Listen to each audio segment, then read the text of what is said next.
The snow had been falling since 3 in the afternoon. By 7, it had buried the cars along Calloway Street under a foot of white silence, and the wind had taken on that particular character, low, sustained, almost personal, that made people in this part of the city check their window seals and pull their curtains tight. The street lamps outside cast a grainy amber wash that didn't reach very far. Nothing felt like it reached very far tonight. Inside apartment 4C, Daniel Mercer stood at the stove with a dish towel folded over his shoulder and a wooden spoon in his hand, stirring a pot of vegetable soup that had been simmering for the better part of an hour. The kitchen was small enough that 3 paces in any direction brought you to a wall. The linoleum floor had a soft spot near the refrigerator that he'd meant to report to the building manager for 6 months now. The overhead light flickered once every so often, not dramatically, just enough to remind you it was there, and that it might not be. He tasted the soup, added a pinch of salt, tasted it again. The bread was the other thing. He'd found half a loaf of sourdough at the back of the bread box, not quite stale. And he'd sliced it and laid the pieces on the oven rack to warm. The apartment smelled of something that could be called, without much exaggeration, home broth and toasted bread and the faint mineral cold coming off the windows. He was 37 years old. He had strong hands, a jaw that needed shaving every 2 days without fail, and the kind of stillness in his face that comes either from genuine peace or from having practiced not showing things for a very long time. His hair was dark and starting to gray at the temples. He wore a flannel shirt with a fraying cuff and jeans with a small paint stain on the left knee that he'd never gotten out. He ladled soup into 2 bowls, carried them to the table. "Rosie," he called. A pause. Then the sound of socked feet sliding across hardwood. His daughter appeared in the kitchen doorway wearing pajama pants with small blue stars on them and a too large sweatshirt that had once belonged to him. She was 8 years old and currently missing one front tooth and had her hair in a bun that had mostly come undone. She carried a picture book under one arm, something about a lighthouse keeper, and regarded the soup with the expression of someone conducting a quiet inventory. "Is that the good soup or the other soup?" she asked. "The good soup." She seemed to accept this. She set the book on the counter, climbed into her chair, and picked up her spoon. Daniel sat across from her. The table was just big enough for 2, pushed against the wall beneath the window. He could see the snow falling beyond the glass, steady, thick, hypnotic. He watched it for a moment. There was something he liked about being inside when the weather was like this. It was one of the few things in his life that still worked reliably in his favor. They ate.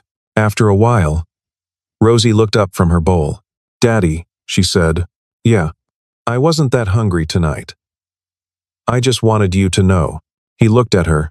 She was looking back at him with the careful expression she sometimes wore when she was trying to manage something gently, an expression that was much too old for an 8-year-old face and that he recognized, unhappily, as one she'd learned from watching him. "Okay," he said. "But the soup is good," she added quickly. "I'm eating it. I just wanted to say, I heard you." She nodded and returned to her bowl, satisfied with having communicated the thing she needed to communicate. He watched her for another moment, then looked back at the snow. The bread was still warm. The wind pressed against the glass. The light flickered once. He kept eating. The knock came at 8:47.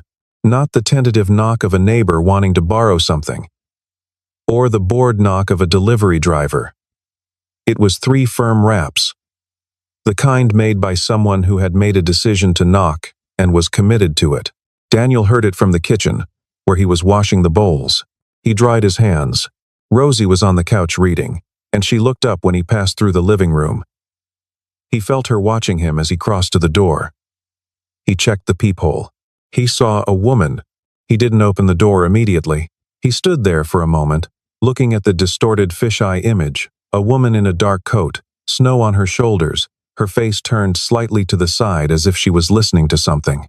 She was tall. The coat was expensive, in a way that was visible even through a peephole. Her hair was dark and blown loose by the wind. He didn't recognize her. He unlocked the deadbolt and opened the door. The cold came in immediately, a hard, physical thing, carrying with it the smell of winter and something faintly floral.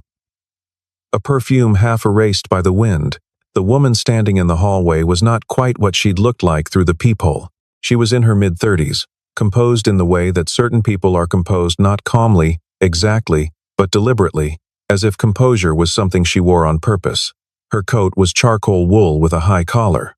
Her boots had been expensive once, and were now thoroughly wet. She looked at him. The look lasted perhaps 2 seconds. It was not a polite, searching look. It was the look of someone who has just been shown something. They were not prepared to see a quick, hard brightness in the eyes before the wall came back up. Her lips pressed together. Something moved in her face, and then stopped moving. Daniel said nothing. He watched her. "I'm sorry to bother you," she said. Her voice was even. "My car broke down on the street. My phone is dead. I wasn't sure how long the storm was supposed to last." He said, "Which car?" "The black one, the Audi. It's about half a block down." He looked past her at the hallway. Empty. He looked back at her face. She was very still. "Come in," he said. She stood in the middle of his living room and looked at it the way he imagined certain people looked at things that surprised them, not with judgment, exactly, but with a kind of recalibration. He watched her register the narrow space, the second-hand couch, the bookshelves made from planks and stacked milk crates, the child's drawings taped to the wall in a long, crooked row. Rosie had gone quiet.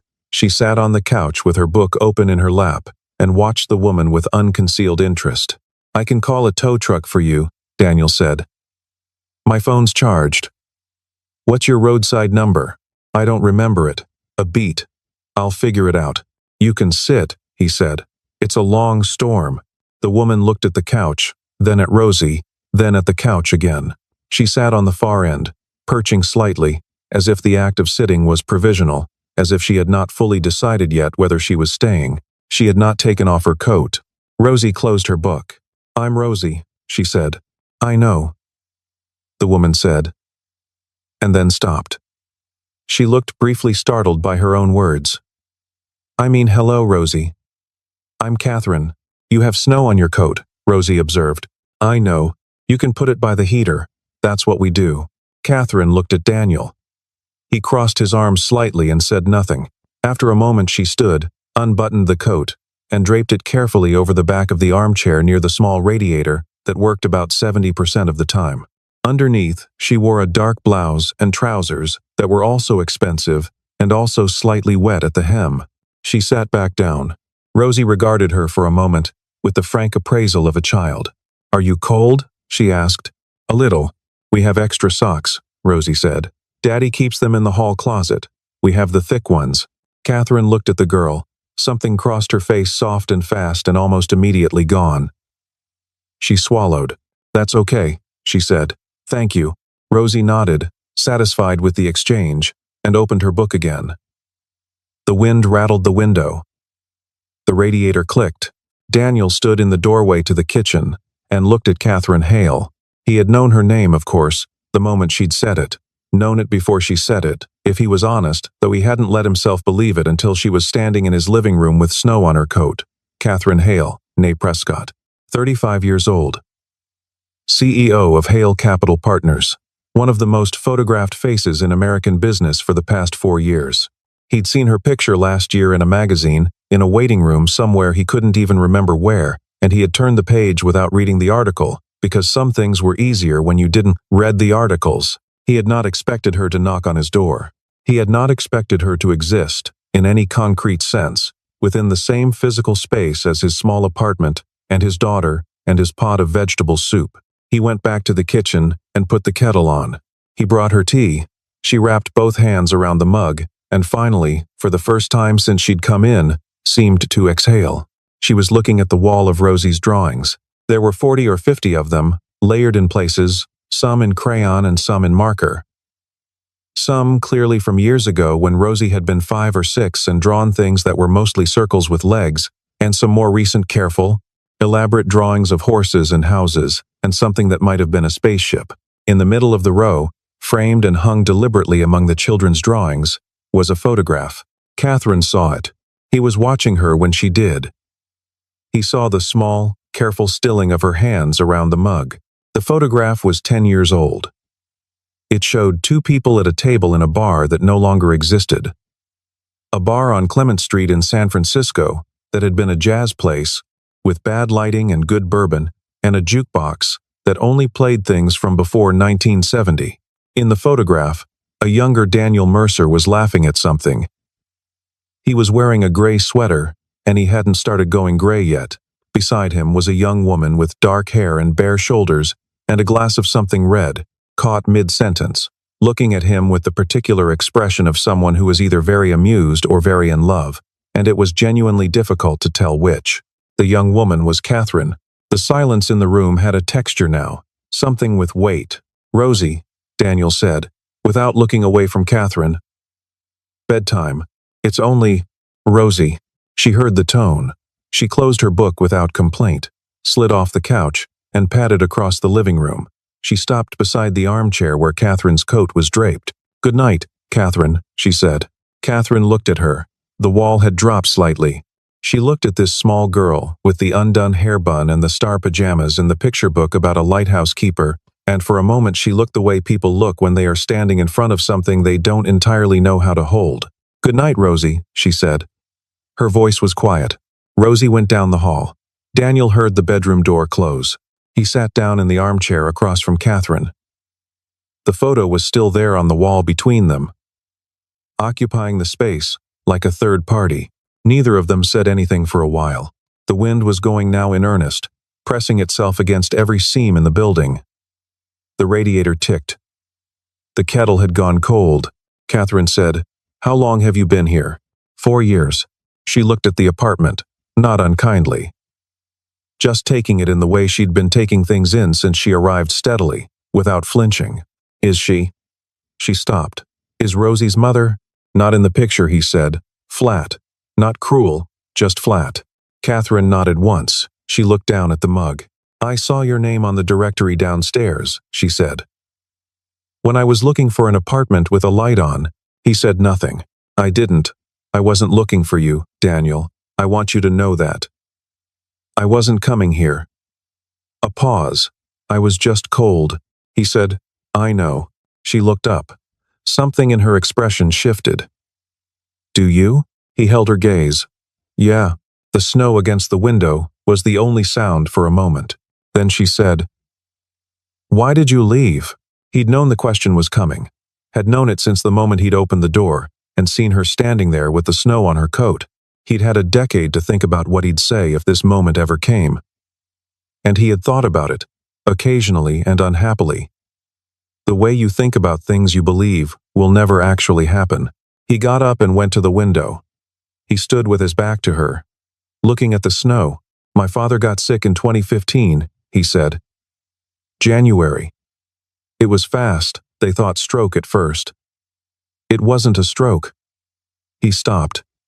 "He'd taken out loans against the house. I didn't know that. My mother didn't know. The total was it was significant. And there was a partner in his business who'd been moving money. It became a legal situation." He turned back. She was watching him. "We were at a point where you were. Where things were starting for you. The fund. The Meridian deal. You were in every room that mattered." He said it without bitterness, just as fact. "I had nothing.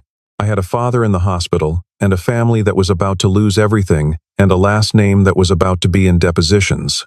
You could have told me," she said. "Yeah. So why didn't you?" He was quiet for a moment. The honest answer was the one he'd never let himself say out loud. "Because you would have stayed," he said, "and it would have cost you." Something happened in her face. "That wasn't your decision to make," she said. Her voice was steady, which meant she was working to keep it steady. "I know. You could have let me. I know, Catherine." She stood up. She stood in the middle of his small living room, with the tea mug still in her hand, and he could see that she was working through something that the control she wore as naturally as a coat was under some kind of real pressure. "Do you know what I thought?" she said. Her voice had gone quieter. "I thought I'd done something. I thought I'd misjudged something fundamental about you, that the person I thought you were didn't actually exist." A pause. "I spent a long time thinking that. I'm sorry. I'm not asking for an apology." She set the mug on the coffee table with a small, careful click. I'm trying to understand. Still, 10 years later, standing in your apartment, I'm still trying to understand the logic. There wasn't logic, he said. There was fear. And I was 27 years old and I was scared, and I made the wrong choice. She looked at him for a long time. Yes, she said finally. You did. The word landed the way true things land, without drama, without cushioning. He nodded. At 9:30, the storm had intensified. Catherine had called her driver. She'd borrowed Daniel's phone, but the streets were impassable and he couldn't get through. She was staying until it cleared, which might be morning. They'd established this practically, without ceremony, because there was nothing to be done about it, and both of them were the kind of people who dealt with what was in front of them. Daniel had given her dry socks, thick wool ones, dark green, and she'd taken them. Rosie's suggestion, executed eventually. They'd been talking for an hour in the careful way of people who have known each other well, and then not known each other at all, and are now trying to find where the path was. It was not easy. It was not comfortable, but it was real, which was something. Then Rosie appeared in the doorway in her pajamas, holding her lighthouse book. I can't sleep, she said, with the pragmatic honesty of someone who sees no reason to embellish. Daniel started to say something. Rosie crossed the room without waiting, and sat down between them on the couch, with the naturalness of someone who considers this a perfectly reasonable thing to do. She looked at her father. She looked at Catherine. Are you two talking about something sad? She asked. Why would you think that? Daniel said. Because your voices got quiet. You both do that. She appeared to consider. My dad gets quiet when things are hard, she told Catherine. I used to think he was mad, but he just gets quiet. Catherine looked at the girl. There was something in her expression, careful, open, trying not to be something she'd have to walk back. He was like that when I knew him before, too, she said. Rosie processed this. You knew my dad before? A long time ago. Yes. Before me? Before you. Rosie seemed to find this entirely ordinary. She opened her lighthouse book. She read a page. Then, without looking up, he talks about someone sometimes. He doesn't say a name. He just says, someone I used to know. He says she was the smartest person he'd ever met. She turned a page. He says it like something that makes him sad. The room was very quiet. Daniel was looking at his hands. Catherine looked at him. He never found anyone else, Rosie continued, still reading, still not looking up, delivering this information with the tranquil efficiency of someone reporting weather. He says he just hasn't met the right person. But I think that means he's still thinking about the person from before. She looked up then. She looked at Catherine directly. Are you the person from before? A long moment. Yes, Catherine said. Rosie nodded, apparently satisfied, and looked back at her book. Okay, she said. You can stay for breakfast if you want. At 11, Rosie was genuinely asleep. Daniel had checked twice. He came back to the living room and found Catherine standing at the wall of drawings. She was looking at one in particular, a drawing done in red and orange crayon. A house with smoke coming from the chimney, and two figures standing outside it. And a sun in the corner with rays drawn carefully, individually, like the artist had taken time with each one. Below the drawing, in the careful labored print of a child who had recently learned letters, it said, Me and Daddy. He stopped in the doorway and watched her look at it. She didn't turn around, but she knew he was there. She's remarkable, she said. Yeah, the tooth. Lost it last week. She was very proud. Left it under the pillow in a small jar with a note explaining the concept to the tooth fairy. What did the note say? It explained that she understood this was probably a parent, and that she appreciated the effort regardless. He paused. She's 8 going on 45, Catherine laughed. It was small and genuine, and it was, as far as he could tell, the first completely unguarded moment she'd had since she walked in. She turned around. Her eyes were slightly bright. Daniel, she said. Yeah, I don't want anything from you. I want you to understand that. I didn't come here. I'm not here because of anything I want. She stopped. Chose words. I spent a lot of years being very good at my job, and being around a lot of people and mostly being. She made a small gesture. Alone in the particular way where you don't notice it until you're standing in a stranger's hallway in a blizzard looking for a door to knock on. He was quiet. He gave her the space for the sentence. "I'm not asking you to be anything," she said. "I just wanted you to know that I understand now. What you told me tonight. I don't think I could have understood it at 25, but I understand it now, and I'm not angry." She paused. "I was angry for a long time. You had the right. Yes." She looked at the drawing again. "But you've done something good here, Daniel. Whatever it cost you, you've done something genuinely good." He looked at his daughter's drawing. The house with smoke. The two figures. The careful son. "You want more soup?" he said. She blinked. Then she laughed again, fuller this time. A real laugh. Surprised out of her. "Yes," she said. "Actually, yes." He went to the kitchen and heated the rest of the pot. He cut the last of the bread. He brought 2 bowls back to the small table by the window where the snow was still falling. Had been falling for hours. Might fall all night. They ate in the lamplight. Not quickly.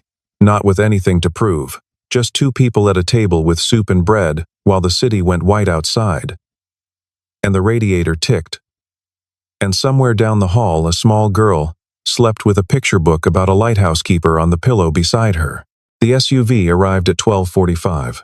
Black, large, with the particular deliberate quality of vehicles that carry people who are accustomed to being moved through the world efficiently. It stopped outside the building, and 2 people got out, one with an umbrella already deployed, one with a phone to his ear. Through the window, in the ambient glow of the street lamp through the snow, Daniel watched them look up at the building.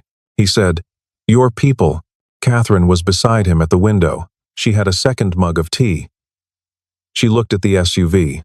"Yes," she said. She didn't move. Daniel watched the 2 figures outside. One of them pointed at the building directory. The other nodded. He said, "The roads must have cleared somewhat. Somewhat. A pause. You should probably—" "I know." She set the mug on the windowsill. She didn't move. "Daniel, I want to ask you something, and I want you to answer me honestly." "Okay. Is this what you have here? Is this what you want? The apartment, the work?" She stopped herself. Redirected. "Are you all right?" He considered the question seriously. It was the kind of question that deserved a serious answer. "Most of the time," he said. "The work is hard, and the money is hard, and there are weeks when both of those things press pretty close. But Rosie is good. She's genuinely good, not just good for a kid whose dad is struggling. She's curious and she's kind, and she's funny, and I don't know where she got those things, but I'm grateful for them." He paused. "So yes." Most of the time, Catherine looked at him. "You don't have to be proud," she said. "About anything. I'm not asking because I'm offering. I'm asking because I want to know." "I know, but I do have a contact," she said. "At Kellerman and Briggs. Civil infrastructure. There's a project manager position that's been—" "Catherine," she stopped. "I know what you're doing," he said. "And I know you mean it well. But not tonight." He held her gaze. "Not tonight. Tonight. I'm glad you knocked on the door. That's all I'm asking tonight to be." She looked at him for a long moment. Then she nodded. "Okay," she said. The phone buzzed in her coat pocket. She looked at the screen, typed something brief. Put it away. "I should go," she said. "Yeah." She went to the armchair and retrieved her coat. It had dried completely. She put it on, buttoned it slowly, smoothed the collar. She looked once more at the wall of drawings, the long, crooked row of them, Rosie's entire career in art up to the present moment. "Can I?" She stopped. "What? Can I say goodbye to her? Tomorrow, if I don't want to wake her. Come back for breakfast," he said. "She invited you. You'll hurt her feelings if you don't show." Something passed through Catherine's face, warm and complicated. "All right," she said. He walked her to the door. She stepped out into the hallway. She turned back. "Daniel," she said, Yeah. She looked at him for a moment, with the same expression she'd had when he'd first opened the door, that quick, unguarded brightness before the composure returned. Only this time the composure didn't fully return. This time it stayed slightly open. You're still the same person, she said. That photograph. You're still the same person. He didn't know what to say to that. He didn't say anything. She seemed to understand. Because she didn't wait for an answer.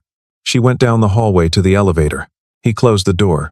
He stood in the middle of his living room for a long time after she left. The apartment felt different without her in it. Not empty exactly. Rosie was down the hall, and the radiator was ticking, and the snow was still doing whatever the snow was doing against the glass, but different, larger in some way that didn't have anything to do with square footage. He sat down on the couch where she'd sat. He looked at the photograph on the wall. 10 years. He thought about the word honestly.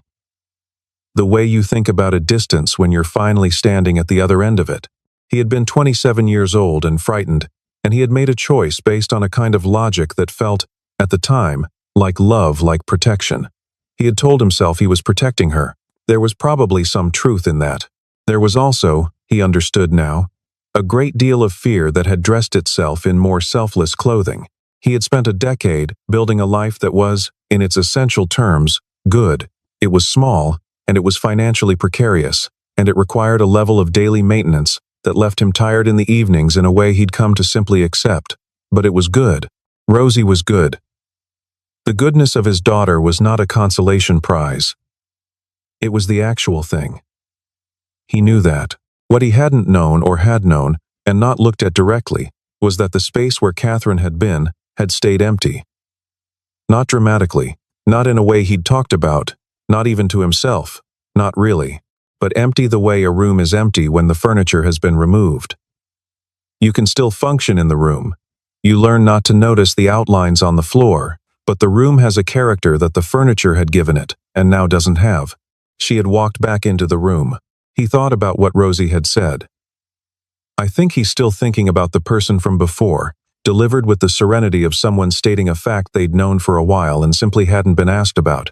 He got up and went to the window. The SUV was gone. The street was white and mostly still. One street lamp had gone out, and the section of road beneath it was darker than the rest, a gap in the amber. He thought, she's coming back in the morning. She said she would. That was the thing he was holding on to right now. Not plans, not conversations, not the question of what came next, or what the right thing was, or whether a decade of distance was something you could actually cross. Just the immediate, concrete, manageable fact. She said she'd come back. For breakfast. Because Rosie had invited her. Because a small girl with a lighthouse book and an undone bun had told a billionaire in wet boots that they kept extra socks in the hall closet, and she could stay for breakfast if she wanted. He smiled at the window. Small. Private. He went to bed. She knocked at 7:48.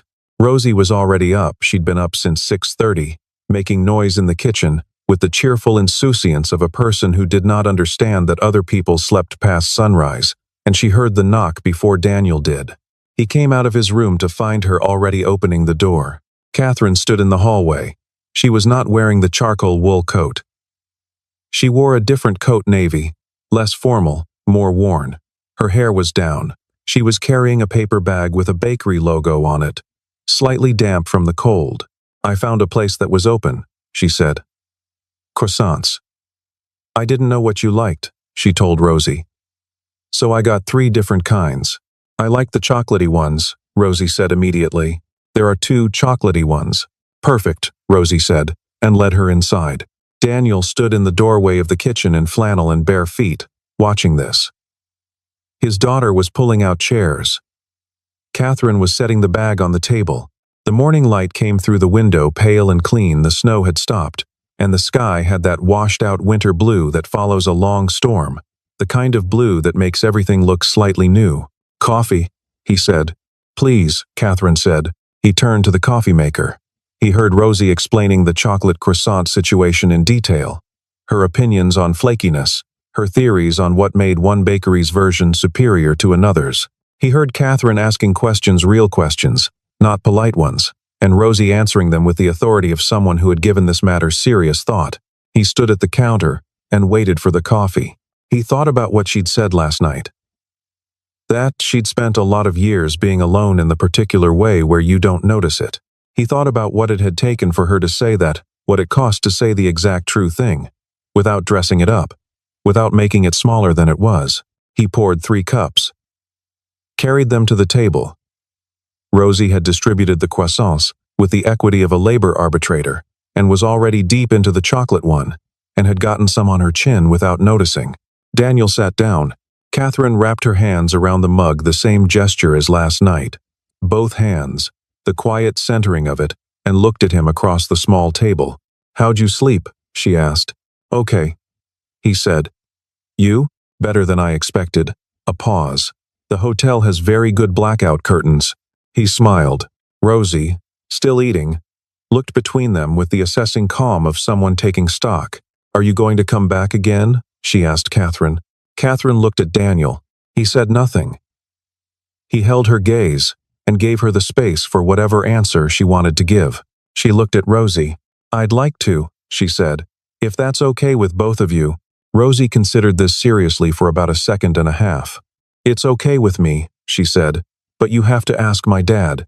Catherine looked at Daniel. Outside, the snow had turned to a pale, glittering crust in the morning sun. A car went by on the street below, the first one he'd heard in hours, its tires making the soft sound of wheels on packed white. The city was coming back. Things were starting to move again. He said, "You know where we live." It was not a declaration. It was not a resolution. It was something more modest and more true, an open door, stated plainly, in a small apartment in the winter light, with coffee and chocolate croissants, and a small girl watching with chocolate on her chin. Catherine smiled. It was the smile from the photograph, the one from the bar on Clement Street, caught mid-sentence, uncertain whether it was amusement or love. Turned out, 10 years later, standing in the morning light of apartment 4C on Calloway Street, it was not that hard to tell which. She picked up her croissant. He picked up his. The sun came through the window and lay across the table in a long, quiet rectangle. And for a while none of them said anything at all, and the silence was the good kind, the kind that has nothing in it that needs to be filled. Outside, the last of the snow was melting. It had held all night, had kept the city in that suspended, muffled state where time moves differently and the ordinary rules are briefly suspended, and people find themselves doing things they might not otherwise do, knocking on strangers' doors, saying true things, sitting at small tables in the early morning like there's nowhere else they need to be. Now it was letting go. Water ran in small, clear rivulets along the gutters of Calloway Street. A dog was barking somewhere. Somewhere else, a child was laughing. Rosie Mercer, age 8, with a chocolate croissant in one hand and a lighthouse book within arm's reach, decided she liked the woman who kept extra socks in her coat pockets and asked real questions and didn't talk down to her the way some adults did, treating childhood like a condition you'd eventually recover from. She filed this information away with the quiet competence with which she filed all information, added it to what she already knew, and drew her own conclusions. The conclusions were satisfactory. She reached for the second chocolate croissant.